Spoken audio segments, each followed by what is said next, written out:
Hello, everyone. I'm glad to be back after such a long hiatus. Today, this is just a brief video where I want to talk about partially why I've been off for so long, and also to discuss matters that have been preoccupying my mind for far too long. And I feel like getting it out into words is a great way to move forward. So, in this past year, my closest friend, my brother, a guy who saved my life more than once, and I don't mean that figuratively, I mean that quite literally. He got into a sobriety house for the umpteenth time, and he died of an overdose while he was in the sobriety house. He had been struggling with opiates for most of his life, but the past decade or so, it had been spiraling out to just deeper and deeper levels of self-immolation, let's say. He was a phenomenal human being, and he helped me get sober, helped me stay sober, helped me pull back from the brink when I was at the worst of my situations, in those moments where it felt like dying would be better than living the way that I was living. He pulled me back from those places, and I honestly don't think I'd be here if he hadn't been there for me, but I couldn't be there for him. If you've ever dealt with addiction, you know yourself that there's nobody else that can pull you out of that cycle. You have to be willing to pull yourself out, and he couldn't do it. He tried, and he tried, and he tried, and he couldn't. And after you pass that point, there's no going back. Death is the end. Just a few months ago, I found out an old friend of mine, a person that I spent most of my high school years hanging out with, a person that I had a huge falling out with years ago because I'm a terrible person when I'm an alcoholic. Sorry, I am an alcoholic. I'm a terrible person when I'm drinking, especially when I'm drinking that much. And unfortunately, to this day, I have no idea what I did. I was in a complete blackout. And that ended that friendship. But you know how it is. Every once in a while, you'll stalk onto Facebook and check up on old acquaintances. And I found out that he had committed suicide a few months prior to me finding out. He hung himself. I won't go into details as to why, other than to say that he was an amazing person who got hurt badly enough to want to take that step. And he went through with it. And with both of them, I can truly empathize, because I know that addiction. I know that spiral and how hard it is to get away from it, especially when you're in a place where it's all around you. And the worse your life gets, the harder it is to dig yourself out of that hole. When you're not trying to maintain a job or a family or a relationship with a loved one, because those have all gone out of your life because of your addiction, and you start to wonder if there's any point. And it can be easier and easier to just fall deeper and deeper into that hole until you can't come out of it anymore. When it comes to the issue of suicide, it's something that I can truly empathize with. I've been there before. Fortunately, not for a long time, but it's a dangerous door to open, especially if you really get to that point where you feel as though you have no other choice. So why am I talking about this? It goes to the title of this video, and it's not being hyperbolic, it's not being flippant. I truly do wish at many times that I believed in a God, that I had that in my life. Because when you're dealing with shit like this, you can't help but wonder, first off, what is there beyond death? Is there anything beyond that? As well as, how do you find closure and peace with losing somebody that you care about that much? Believers often have this view that when your life is over, you'll reconnect with all your loved ones in an idyllic place where there's nothing but joy and happiness for all eternity. I don't believe that, but at the same time, I can see how believing that can bring you solace and inner peace and the ability to move on when the people that you care about most are no longer in your life. The reality is, everyone you have ever known, ever loved, ever cared about is going to die at some point. They may die peacefully in their sleep, or they may die really ugly. And if you have that sense of there being an eternal afterlife, it can be easier to say goodbye because you feel as though you're going to be reunited with that person at some point, and that death is not the end. Personally, I'm not sure if death is the end.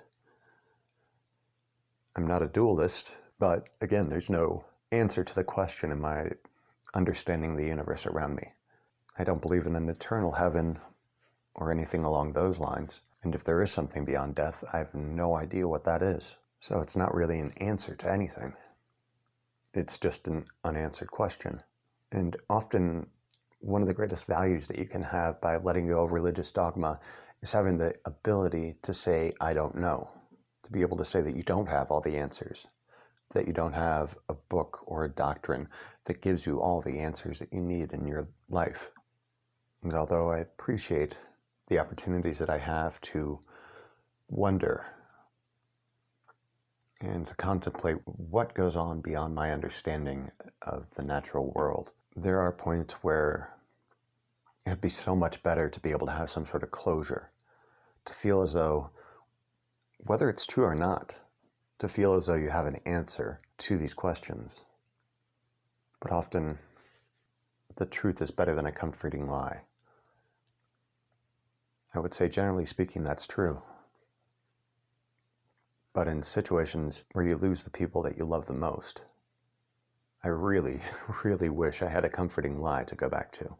But I don't. I don't believe anybody else does either. But I know that many people feel as though they do, that they know that truth, and it helps them get through some of the hardest times in their lives. Instead, all I see is the world around me and how it is. Life is beautiful and absolutely horrible, and incredibly capricious. The good will die in a bad way, the innocent will die in pain, and many of those that inflict that kind of pain are never going to feel any consequences for the atrocities they've committed. It's just a truth of the world that I see around me. So, given that life is so capricious and can cause so much pain, it's easy to wonder whether or not there's a purpose, some reason for you to get up in the morning, to keep moving forward. But I don't believe that answer exists in some sort of external deity or greater truth of reality around us. I believe that the only meaning one can find in their lives is that which they create for themselves. And it's incredibly important to find that meaning. Otherwise, what's the point? But with or without a God belief, you can find meaning in your life and a reason to get up every day and to keep going. I don't know what it is for you. Many times I question what it is for myself, but I have found meaning and beauty in the world around me. I found my own purpose, and it keeps me caring about moving forward with my life and making the most of it while I have it. In addition to being beautiful and painful and incredibly capricious, life is also incredibly short. Many times it's unfairly short. In spite of that, I have the fortune of still being here, of still having an incredible family around me that I care about deeply and that deeply cares about me. I have a reason to make the most out of this incredibly short little sliver of reality that I have the fortune to be able to exist in. And that in of itself is meaningful enough to make me want to keep going. This year I was assaulted twice and robbed at gunpoint once, but I'm still here. I'm still kicking.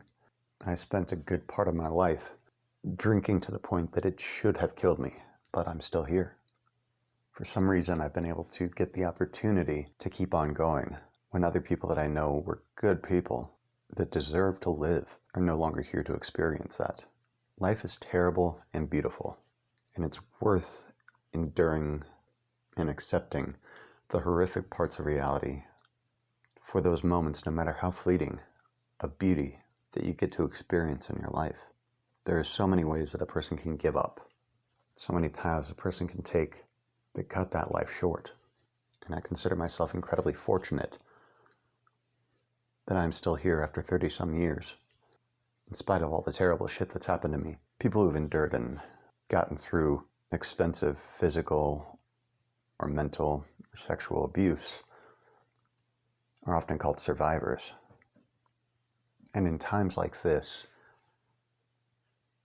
I genuinely appreciate the fact that I've survived through all the shit that has happened in my life, either happened to me or that I've done to myself. I'm sober now, and in spite of it still being a demon on my shoulder, the shit that I went through in my childhood didn't kill me. And I know that in spite of how dark those times were, I got through it, and I can still find meaning and beauty in the life that I have the opportunity to live. So I guess what I'm trying to say is whether or not you find the comfort and closure and inner peace religion or God can offer, with or without that, you can find a purpose and a meaning in your life. And you can find reasons to keep on going no matter how hard your present situation may be. It's going to be different for every single person, but I had the fortune of being able to find that for myself. And I'm still here. I still want to be here. And in spite of being pretty depressed and apathetic over the past year, I still get up every morning and strive to keep on going, because there's still a lot of beauty to experience in however many years I have ahead. So anyways, thank you very much for listening. This was far more tangential and personal than I generally like to get with these. But oftentimes, the best way to process something mentally and internally is to just get it out in words. Otherwise, it can just fester and rot inside of your mind. So that's all for tonight, and I wish you all well.